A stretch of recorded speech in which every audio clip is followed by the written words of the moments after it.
Texas. Thank you. Thank you, San Antonio. Thank you.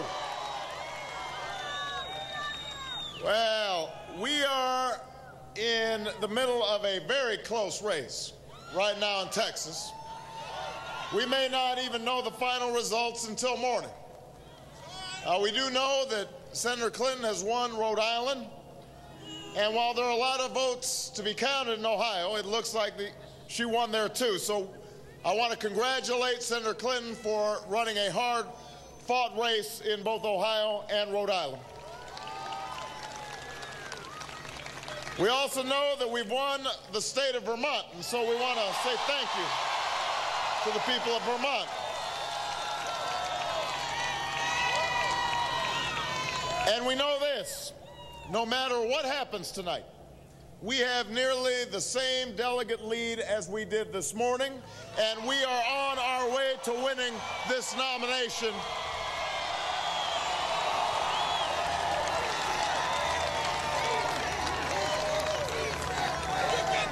Si se puede.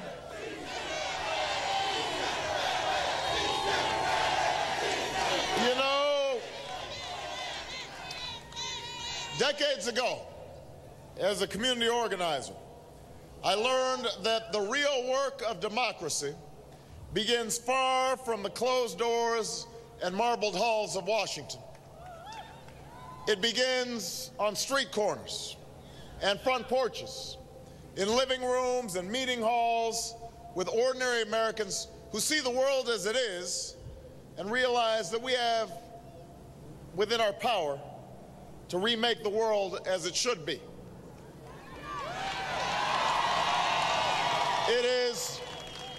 It's with that hope that we began this journey. The hope that if we could go block by block, city by city, state by state, and build a movement that spanned race and region, party and gender, if we could give young people a reason to vote and the young at heart a reason to believe again,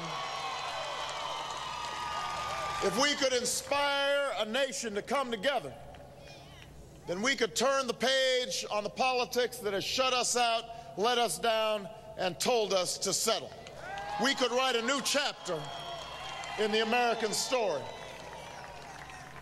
We were told this wasn't possible. We were told the climb was too steep. We were told our country was too cynical, that we were just being naive, that we couldn't really change the world as it is.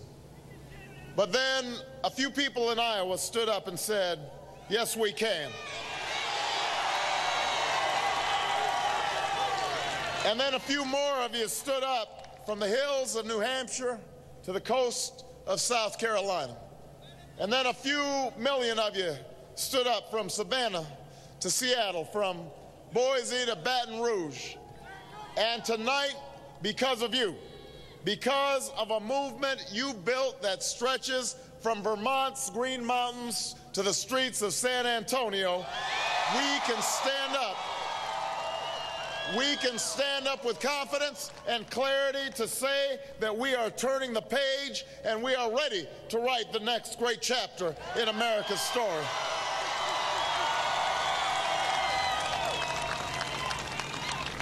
Now, in the weeks to come, we will begin a great debate about the future of this country with a man who has served it bravely and loves it dearly. And tonight I called John McCain and congratulated him on winning the Republican nomination. But in this election, we will offer two very different visions of the America we see in the 21st century. Because John McCain may claim long history of straight talk and independent thinking, and I respect that, but in this campaign, he has fallen in line behind the very same policies that have ill-served America. He has seen where George Bush has taken our country, and he promises to keep us on the very same course.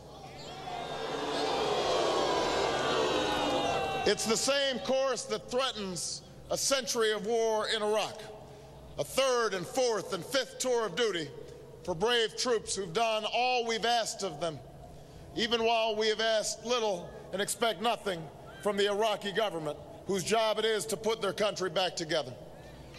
Of course, a course where we spend billions of dollars a week that could be used to rebuild our roads and our schools, to care for our veterans and send our children to college.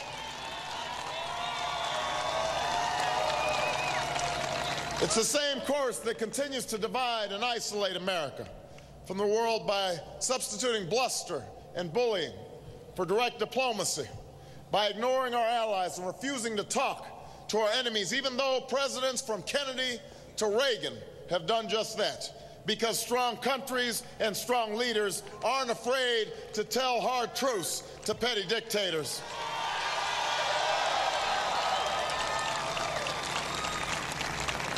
And it's the same course that offers the same tired answers to workers without health care and families without homes, to students in debt and children who go to bed hungry in the richest nation on earth.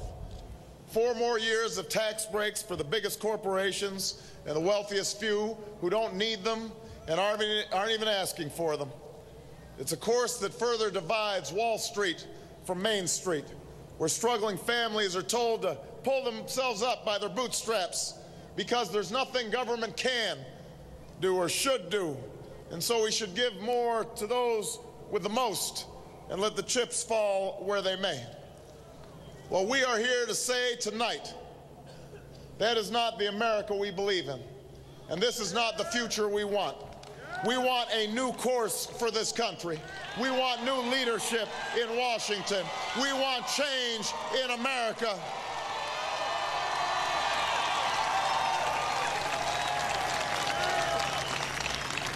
And John McCain and Hillary Clinton have echoed each other, dismissing this call for change as eloquent but empty.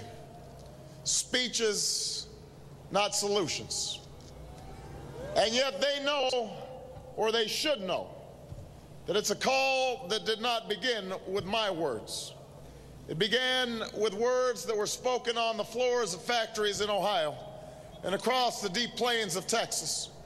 Words that came from classrooms in South Carolina and living rooms in the state of Iowa, from first-time voters and lifelong cynics, from Democrats and independents and Republicans alike.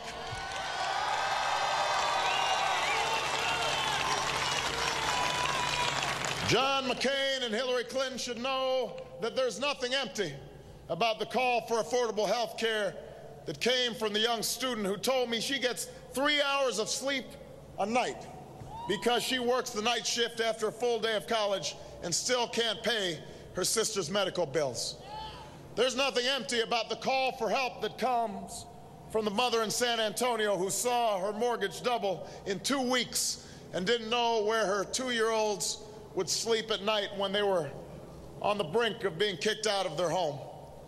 There's nothing empty about the call for change that came from the elderly woman who wants it so badly that she sent me an envelope with a money order for $3.01 and a simple verse of scripture tucked inside. These Americans know that government can't solve all of our problems, and they don't expect it to. Americans know that we have to work harder and study more to compete in a global economy. Americans know that we need to take responsibility for ourselves and our children, that we need to spend more time with them and teach them well and put a book in their hands instead of a video game once in a while. We know this.